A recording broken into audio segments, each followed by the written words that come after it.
otro capítulo de nutrición, del curso de nutrición. Hoy os voy a hablar de los minerales, ¿vale? Los minerales y los electrolitos. ¿Cómo los clasificamos? Los podemos clasificar en macronutrientes y micronutrientes. ¿Esto qué significa? Pues igual que os hemos explicado los lípidos y las vitaminas y las proteínas y los hidratos de carbono, los podemos clasificar en macro y micro. Macro, grande, micro, pequeño, ¿vale? Entonces, cuando los macronutrientes, los minerales macros son los que tenemos en mayor cantidad, micronutrientes los que tenemos en menos cantidad, los electrolitos como el sodio y el cloro se disuelven en agua y luego tendremos los elementos traza. Todos estos los vamos a ir viendo poco a poco, ¿vale? Entonces, los primeros, como hemos visto, ya hemos visto los hidratos de carbono, las proteínas, los lípidos, las vitaminas y ahora estamos en los minerales. La mayoría se consideran esenciales. ¿Por qué? ¿Os acordáis? Porque ya lo hemos visto. Los esenciales son aquellos que nuestro organismo no puede producir, no puede generar. Los tenemos que comer sí o sí con la dieta. Los tenemos que ingerir con los alimentos o, si no los podemos ingerir, por lo que sea, con suplementos, ¿vale? El organismo no es capaz, ¿veis?, de sintetizarlos. Los tenemos que ingerir con la dieta, en frutas y verduras fundamentalmente. Luego tenemos, muy importante, los minerales. Una cosa que tenéis que saber es que no se absorben siempre así, me lo como y lo absorbo, ¿vale? Tienen una biodisponibilidad. ¿Qué es la biodisponibilidad? Significa que tiene que estar en una forma química adecuada para que nuestro organismo lo podamos, significa que nuestro organismo no reconoce, no la absorberemos. Tenemos que tener, os he puesto el semáforo en verde para que sepáis que esa es la forma en la cual se puede absorber los minerales, ¿vale? Entonces, nosotros tenemos la biodisponibilidad alta, suele ser la de hierro. La biodisponibilidad bajita suele ser hierro, cromo y magnesio, nos cuesta mucho de absorberlos. El sodio, potasio, cloro, yodo y flúor tienen una biodisponibilidad muy alta, es muy fácil. Por ejemplo, ¿vale? El flúor lo tenemos en el agua y, como veremos más adelante, en el agua perfectamente se puede absorber, se absorbe hasta el 97% del flúor. El sodio, que es la sal común, también lo absorbemos muy fácil. Sin embargo, ¿cuánta gente sabéis que le falta hierro? Pues a casi todas las mujeres, y en niños en crecimiento y en personas que están haciendo deporte, ¿no?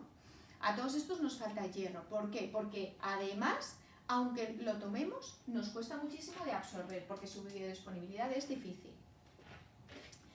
Vale, entonces, ¿cuáles son las funciones fundamentalmente? Bueno, de todos los minerales las funciones son, actúan con numerosas enzimas, ¿vale? Porque nos ayudan en procesos bioquímicos, nos facilitan el transporte de nutrientes y nos ayudan también a mantener las tensiones nerviosas. Sabéis que tengo tirón, magnesio, potasio, tómate un plátano, ¿vale? Pues eso es por eso, porque nos ayuda en todo el sistema nervioso y muscular y también nos viene muy bien la presión osmótica.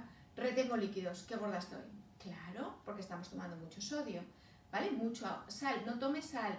Eres hipertenso. Ahí tenemos ejemplos clásicos de mantener la presión osmótica.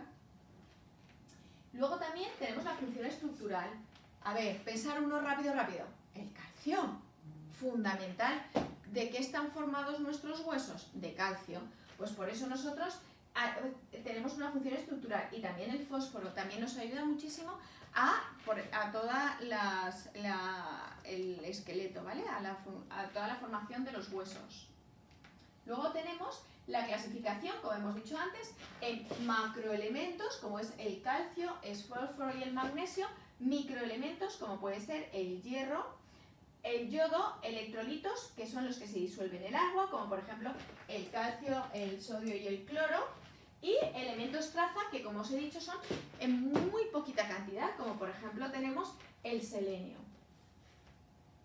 Luego veréis que cómo nos lo comemos. El consumo de zinc, por ejemplo, disminuye la absorción de cobre. Esto significa que tenemos que tener mucho cuidado cuando mezclamos los microelementos o cuando los tomamos en la dieta, porque no todos tienen la misma absorción.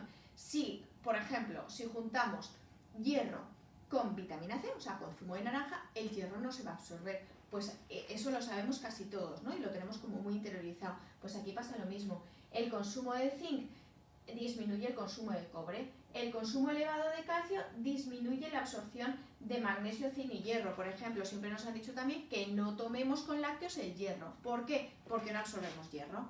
Y nosotros cuando estamos tomando hierro, lo que estamos intentando es subir nuestros niveles de hierro. Entonces vamos a hacerlo en las condiciones adecuadas. Para eso nosotros tendremos que saber que no podemos combinarlos, ¿vale? Y tendremos que aconsejar a nuestros pacientes, clientes o a quien estemos en ese momento delante cómo se tienen que tomar el cobre o el zinc o el hierro o el magnesio. Dentro de los macroelementos vamos a ir revisando uno a uno. Entonces tenemos el calcio. ¿Cuál es la principal función? Lógicamente, la reguladora. O sea, ¿por qué? Porque lo tenemos en los huesos. ¿Cuándo se absorbe el calcio? Después de comer. O sea, postprandial, ¿vale? Eso es cuando se absorbe. Entra en sangre después de comer el calcio y los huesos lo chupan. Y luego, poco a poco, van soltando ese calcio en los huesos conforme nosotros lo vamos necesitando.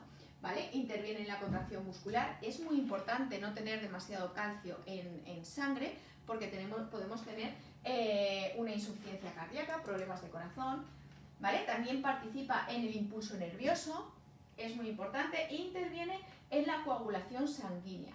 Importante, los niños absorben súper rápido el calcio y absorben casi todo el que tomamos, pero cuando nos hacemos mayorcitos ya no absorbemos tanto.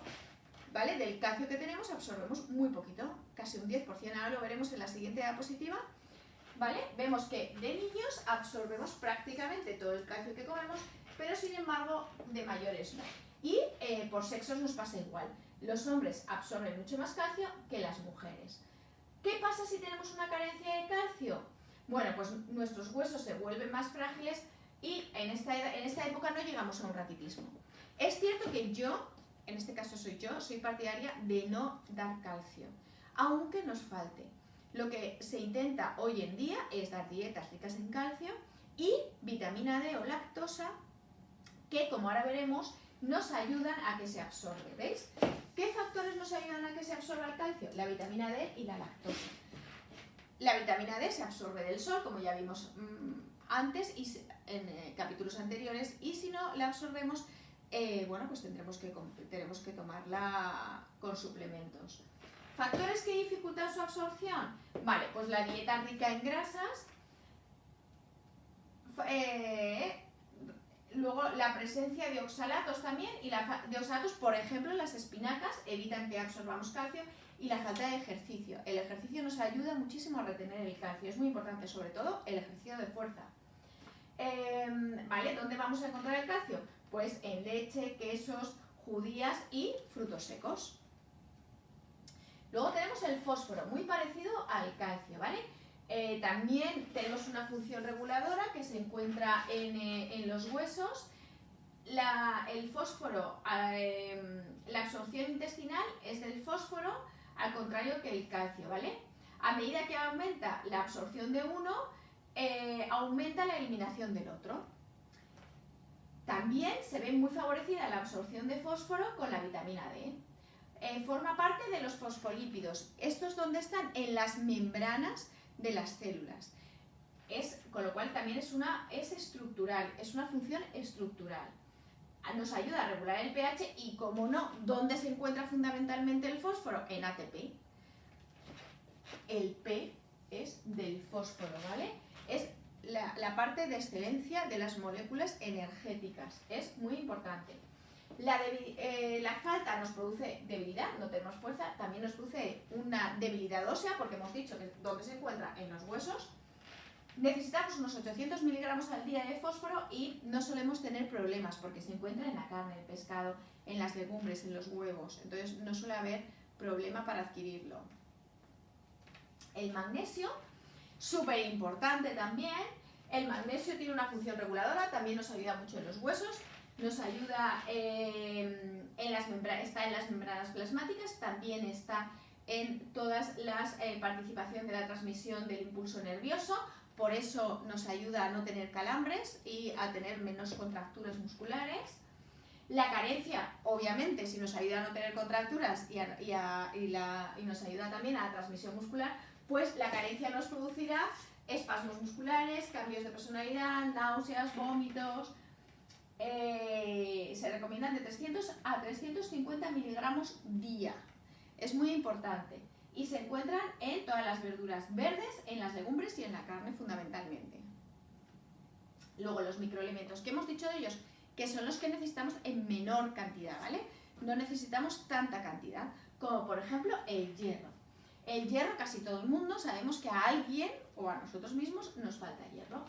El hierro es muy importante porque se encuentra en la hemoglobina y en la mioglobina y se denomina hierro hemo o hemo. El transporte nos ayuda al transporte del oxígeno, a la recogida de CO2 de las células y lo lleva a los pulmones, ¿vale? Y la mioglobina al revés. La carencia es, por ejemplo, una anemia ferropénica, sería una carencia de hierro y se suele dar en los niños, en los ancianos, en los deportistas, como hemos dicho antes, y en las mujeres, fundamentalmente por las reglas. La absorción, fundamentalmente en los animales, ¿vale? En la carne animal, más que en las legumbres. Y lo favorece también la vitamina D. Como hemos dicho, no se puede tomar con lácteos porque no se absorbe. Y las necesidades y recomendaciones son de 10 a 18 miligramos de ingesta diaria. Está carnes, pescados, huevos, judías y legumbres, pero la que más se absorbe es en los animales. La biodisponibilidad es la mejor. El flúor, tenemos mucho flúor porque generalmente no tenemos necesidad. Nos protege frente a las caries y si no tenemos suficiente flúor, que no es lo habitual, se producen manchas en los dientes. En la carencia tenemos estas típicas manchas, dientes negros, la absorción es muy rápida en el intestino y en el agua mismo tenemos suficiente, tenemos un 97% de absorción de flúor que hay en el agua y las necesidades, como veis, son muy pequeñitas, de 1,5 a 4 miligramos. Es decir, que hay muy poquita gente que tenga deficiencia de flúor. El yodo es súper importante. Los últimos estudios que han salido sobre el yodo se han valorado sobre Asia y Europa, ¿vale? Y se ha visto que en Asia los niños y las personas tienen gran cantidad de yodo y también que su nivel intelectual se está relacionando el yodo con el nivel intelectual. También es verdad que todos sabemos que el yodo se encuentra fundamentalmente en los peces y en las algas. ¿Y quién come muchísimas algas? Pues Asia. Por eso el nivel de yodo es muchísimo más alto. Es muy necesario para la síntesis de las hormonas tiroideas, ¿vale? Que son las que nos ayudan a metabolizar, a nuestro metabolismo. La carencia puede producir el bocio, puede dar cuadros de cansancio, astenia, que no hay forma de perder peso, de engordar. Las necesidades recomendadas son de 100 a 150 miligramos en mujeres. Si no se pueden tomar, o sea, si no las podemos tomar en la dieta porque no somos capaces, pues bueno, se toman como suplemento. Vale, y los electrolitos. Los electrolitos hemos dicho que son los que se disuelven en agua. ¿Vale? Y entonces tenemos, por ejemplo, el sodio, que las funciones, el sodio es la sal, que hay que tener, la OMS dice que no se puede tomar más de 5 gramos de sal de sodio al día. Determina la cantidad de líquido, es si nos pasamos podemos tener hipertensión, tenemos problemas de retención de líquidos, ¿vale? Pero es importante tener, hay que tener. Influye en la excitabilidad muscular y en la transmisión del impulso nervioso. Se utiliza para diversos mecanismos de transporte a través de las membranas, claro, nos ayuda a la ósmosis, ¿vale? La carencia, pues también puede dar calambres, puede dar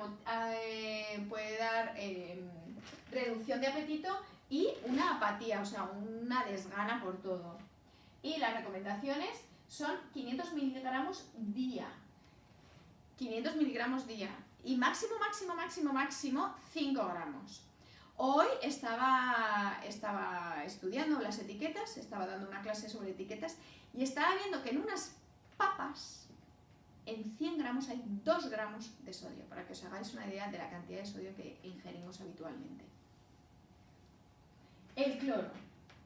El cloro está disuelto también en el agua y regula la cantidad, tanto el sodio como el cloro son los que regulan la cantidad de líquido que hay en las células.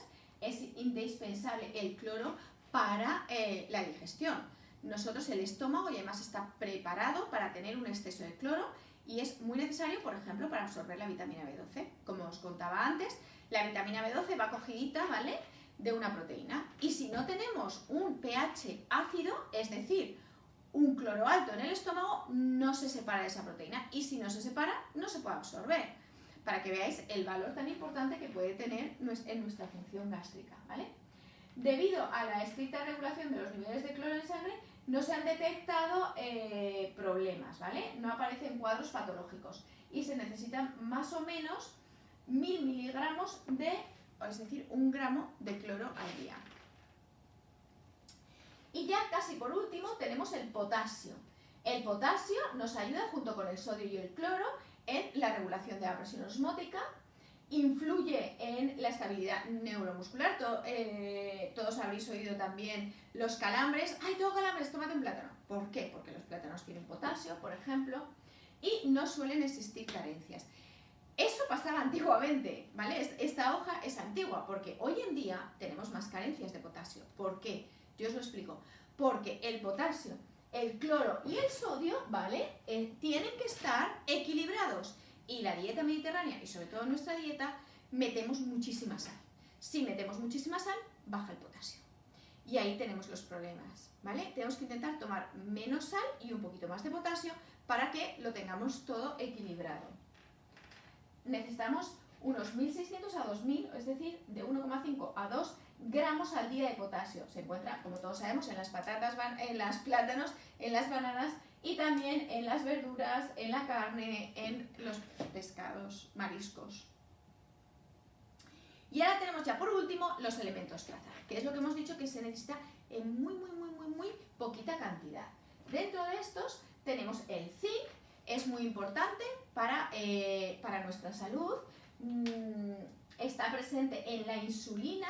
¿Qué es la insulina? Todo el mundo sabemos que es una hormona que sale para regular el azúcar en sangre, es decir, para quitar el azúcar de la sangre y meterlo en las células. Yo a mis hijos se lo explico como los camiones, la insulina es como los camiones, ¿vale?, que se lleva el azúcar de la sangre.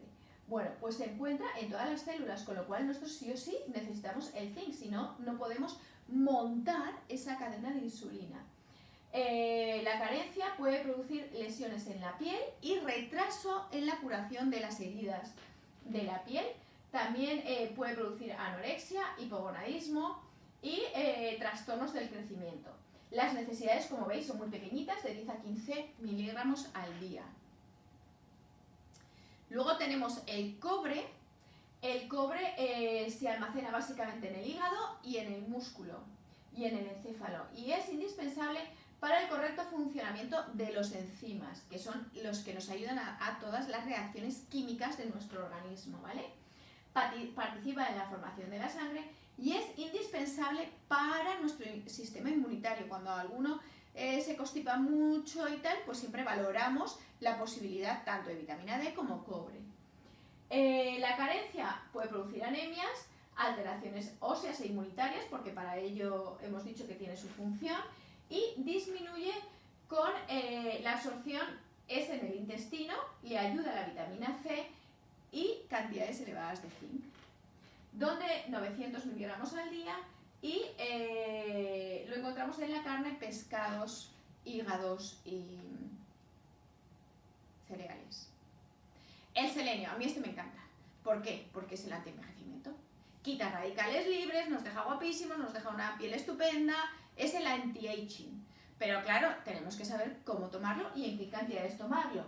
Y es muy importante que lo tomemos, ¿vale? Porque como hemos dicho, no lo podemos generar nosotros mismos, hemos de ingerirlo, ¿vale? Actúa como antioxidante, como os hemos dicho, es anticancerígeno, también es muy importante. No suele haber carencias de ellos y si hay alguna carencia puede ser hepática o cardíaca y se necesitan 60 miligramos, muy poquito. Fundamental de todo esto que tenéis aquí, fundamental en el marisco, o sea que ya sabéis, empezaros a comer marisco, que es el que nos quita todos los males y nos hace súper jóvenes. Y luego tenemos el cromo, que es muy importante, ¿vale? Porque nos va a ayudar a la regulación de esa salida de insulina, ¿vale? Que no tengamos tanto hambre. Actúa en la acción de la insulina y facilita la interacción entre la hormona y el tejido. Es decir, es el que cuando nosotros picamos mucho, probablemente tenemos esa sensación de tengo que comer, tengo que comer, tengo que comer, probablemente tenemos una bajada de cromo. Entonces, estimula la síntesis de ácidos grasos y de colesterol. La carencia, pues produce alteraciones en la metabolización de la glucosa, ¿vale? Y consecuentemente provoca hiperglucemias. Es decir, que tenemos mucha glucosa en sangre o al revés. La recomendación es 30 miligramos día y lo encontramos en las carnes, hígados, pescados y legumbres. Y con esto yo creo que hemos acabado ya el tema de minerales. Espero que os haya gustado.